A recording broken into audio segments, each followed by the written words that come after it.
Hi hello, ನನ್ನ ಹೆಸರು ಪುಷ್ಪಲತಾ ಅಂತ. ನಾನು ಕಲರ್ಸ್ಗೆ ಜಾಯ್ನ್ ಆಗಿ 3 ಮಂತ್ಸ್ ಆಗಿದೆ. ನಂದು PCOD ಪ್ರಾಬ್ಲಮ್ ಅಂದರೆ ಪೀರಿಯಡ್ಸ್ ಇರ್ರೆಗ್ಯುಲರ್ ಆಗಿತ್ತು. ನಾನು ಟಿವಿಯಲ್ಲಿ ಆ್ಯಡ್ ನೋಡ್ತಾ ಇದ್ದೆ, ಈ ಥರ ಕಲರ್ಸ್ ಅವ್ರ ಆ್ಯಡ್ ನೋಡಿ ಬಂದು ಜಾಯ್ನ್ ಆಗಿ ಕನ್ಸಲ್ಟೇಷನ್ ತಗೊಂಡೆ.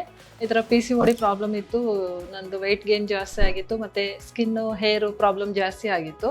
ಅವ್ರನ್ನ ಬಂದು ಕನ್ಸಲ್ಟೇಷನ್ ಮಾಡಿದಾಗ ಅವರು ಹೇಳಿದ್ರು ಯಾವುದೇ ರೀತಿಯಾದ ವೆಯ್ಟ್ ಲಾಸ್ ಮಾಡ್ಬೋದು, ನೀವು ಚಾನ್ಸ್ ಇದೆ ಅಂತ ಹೇಳಿದ್ರು. ಅದಕ್ಕಾಗಿ ಬಂದು ನಾನು ವೆಯ್ಟ್ ಲಾಸ್ ಜಾಯ್ನ್ ಆಗಿ ಇವಾಗ 3 ಮಂತ್ಸ್ ಆಗಿದೆ. ಆಲ್ಮೋಸ್ಟ್ ನಾನು 83 kgs ಇಂದ 73 kgsಗೆ ಬಂದಿದ್ದೀನಿ. ಅಂದರೆ 10 kgs ವೆಯ್ಟ್ ಲಾಸ್ ಆಗಿದ್ದೀನಿ. ಇವಾಗ ನನಗೆ ಹೆಲ್ತ್ ಇಶ್ಯೂ ಕಮ್ಮಿ ಆಗಿದೆ, ಆರಾಮಾಗಿ ವರ್ಕ್ ಮಾಡ್ಕೋತಾ ಇದ್ದೀನಿ. ಆಫೀಸಲ್ಲೂ ಅಷ್ಟೇ, ಮನೇಲೂ ಅಷ್ಟೇ ಆರಾಮಾಗಿ ವರ್ಕ್ ಮಾಡ್ಕೋತಾ ಇದ್ದೀನಿ. ಆಲ್ಮೋಸ್ಟ್ ನಾನು 10 kgs ವೆಯ್ಟ್ ಲಾಸ್ ಆಗಿದ್ದೀನಿ. ಇವಾಗ ಆರಾಮಾಗಿ ಕಾನ್ಫಿಡೆಂಟ್ ಆಗಿ ವರ್ಕ್ ಮಾಡ್ಕೋತಾ ಇದ್ದೀನಿ.